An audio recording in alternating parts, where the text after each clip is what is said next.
ఆయన అంటున్నాడు వాలంటీర్ ఉద్యోగం ఇస్తే మీ అందరికీ ఉద్యోగం ఇచ్చినట్టని. జగన్మోహన్ రెడ్డి మనస్తత్వం అందరూ బానిసలుగా ఉండాలి, ఆయన ఒక్కడి దగ్గరనే డబ్బులు ఉండాలి, మనమందరం ఆయనకు ఊడిగం చేయాలి. లెక్కలేని మనస్తత్వం, పెత్తందారి వ్యవస్థ. ఈ విషయం మీరు గుర్తుపెట్టుకోవాల్సిన అవసరం ఉంది. నేను అడుగుతున్నా, ఈ రోజు మీ అందరి జీవితాలు బాగుపడ్డాయా అని మిమ్మల్ని అడుగుతున్నా, మీ ఆదాయాలు పెరిగాయని మిమ్మల్ని అడుగుతున్నా, మీ కష్టాలు తీరాయని మిమ్మల్ని అడుగుతున్నా. ఏం తమ్ముడు రైతులకు గిట్టుబాటు ధర వచ్చిందా అని మిమ్మల్ని అడుగుతున్నా. టమాటో పండించే రైతుకు గిట్టుబాటు ధర వస్తుందని మిమ్మల్ని అడుగుతున్నాను. మిరప రైతు బాగున్నాడా అని మిమ్మల్ని అడుగుతున్నా. పత్తి రైతు ఏమన్నా బాగున్నాడా అని మిమ్మల్ని అడుగుతున్నా. నీళ్లు వచ్చాయని మిమ్మల్ని అడుగుతున్నా. తమ్ముళ్ళు సాగునీరు లేదు, మాట్లాడితే రైతు భరోసా కేంద్రం పెట్టాడంట. అది రైతు భరోసా కేంద్రం కాదు, రైతు దగా కేంద్రం. అవునా కాదా అని రైతులు అడుగుతున్నా. ఇంకో పక్కన ఎప్పుడు కూడా నీరిస్తే పొలాలు బంగారం పండించే రైతాంగం ఉన్నారు, మీ జీవితాలు బాగుపడతాయి. నీళ్లు ఇవ్వకుండా ఇవన్నీ మాట్లాడే పరిస్థితికి వచ్చారు. అందుకనే ఇంకో పక్క మీరు ఒకసారి చూస్తే తమ్ముళ్ళు పిల్లలు ఇక్కడే ఉన్నారు. ఎక్కడ పోయినా పిల్లలు పెద్ద ఎత్తున నా మీటింగ్లకు వస్తున్నారు. నేను అడుగుతున్నా పిల్లల్ని, ఒక్క టీచర్ పోస్ట్ ఇచ్చారా అని అడుగుతున్నా.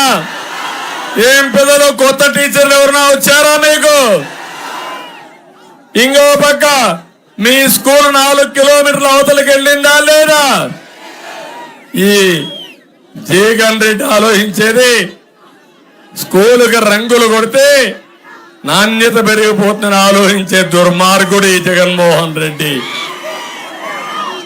ఇంకో పక్క నేను ఒకటి అడుగుతున్నాను ఈ సందర్భంగా, మీరు విద్య పైన పెట్టిన ఖర్చు ఎంత, వచ్చిన ఫలితాలు ఎంత, అందులో కూడా దోచేసింది ఎంత, దాచుకున్నది ఎంత, పిల్లలకు నష్టం కలిగింది ఎంతో సమాధానం చెప్పమని వైసీపీ ప్రభుత్వాన్ని హెచ్చరిస్తున్నా. తమలో మీ ప్రభుత్వ ఆసుపత్రులు బాగుపడ్డాయా అని మమ్మల్ని అడుగుతున్నా. కడాన దూదైనా ఉందా అని అడుగుతున్నా. మందులు ఉన్నాయని మిమ్మల్ని అడుగుతున్నా. అంటే నువ్వు కాంట్రాక్టర్ డబ్బులు ఇస్తావు, ఏదైతే వైద్య సేవలకు ఉపయోగపడే ఆరోగ్యశ్రీకి బిల్లులు కూడా ఇవ్వకుండా ఈ పేదవాళ్ళ ఆరోగ్యంతో ఆడుకునే పరిస్థితికి వచ్చారు. నేను ఒకటే మిమ్మల్ని అందరినీ విజ్ఞప్తి చేస్తున్నాను, మీలో చైతన్యం రావాలి. ఈ రాష్ట్రంలో పేదవాడి రాజ్యం రావాలి. పేదవాడి రాజ్యం రావాలంటే నాగరాజు కురబ కులస్తులు పేదవాడు ఎంపీ కావాలి. వీరభద్రగౌడ్ లింగాయత్ ఆలూరు ఎమ్మెల్యే కావాలి. 2 సైకిల్ మీరు గెలిపించాలి. గెలిపిస్తారని అడుగుతున్నా. అదే పేదవాడి రాజ్యం. మొన్న ఒక పని చేశారు మీరు. 2019లో రాయలసీమలో 52 సీట్లుంటే 49 సీట్లు వైసీపీని గెలిపించారు. గెలిపించారా లేదా? ఈ జిల్లా మొత్తం గెలిపించారా లేదా? నేను 12,000 కోట్ల రూపాయలు సాగునీటి ప్రాజెక్టులు పెట్టాను. ఏం తమ్ముళ్ళు పెట్టాడా ఈ ముఖ్యమంత్రి? 1 రూపాయి పెట్టాడా అని అడుగుతున్నా. 1 రోడ్డు వేసాడా అని అడుగుతున్నా. కానీ ఓట్లు మాత్రమే వేస్తే మీరు మురిసిపోతురి. ఆ రోజు మీ తల మీద చెయ్యి పెట్టాడు, బుగ్గలు నిమిరాడు, ముద్దులు పెట్టాడు, మీరు ఐస్ అయిపోయారు. 5 ఏళ్లు గుద్దుడే గుద్దుడు, దొబ్బుడే దొబ్బుడు. ఇప్పుడు మళ్ళా పరదాల చుట్టూరు తిరిగి మళ్ళా వచ్చి పరదాలు వదిలేసి నాటకాల రాయుడు నాటకాలు మొదలు పెట్టాడు తమ్ముడు అని అడుగుతున్నా. ఈ ముఖ్యమంత్రి ఒక అపరిచితుడు. సినిమా చూశారా మీరు ఒకప్పుడు?